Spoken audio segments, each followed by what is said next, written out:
Welcome to the Slop Farm. Enjoy the video. You begin by matching prerequisites.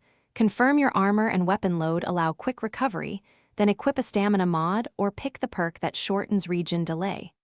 Once done, set a short warm-up. Sprint, tap block, and deliver one light attack repeatedly for 30 seconds to feel stamina drain and recovery windows. This immediate feedback shows how your build behaves. Make sure to note the delay after heavy actions, because that delay defines when you must pause and recover to avoid stamina lock. Now apply a predictable rhythm.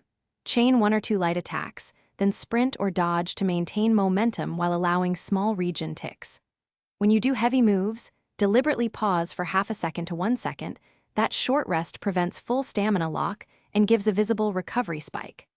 Once you see stamina below roughly 35%, switch to evasive actions rather than blocking, because dodges consume less and reset recovery timing. This pattern balances offense and defense without sacrificing mobility or leaving you vulnerable. To finish fights cleanly, create separation for a final regen window. A stagger or step back lets your meter refill so you can land a decisive hit. If you hit stamina lock, immediately drop defensive posture and back off for 2 to 3 seconds. This clears the regen delay and prevents getting punished. Make gear changes when problems repeat. Swap heavy pieces for lighter options to regain consistent stamina flow. One key troubleshooting tip.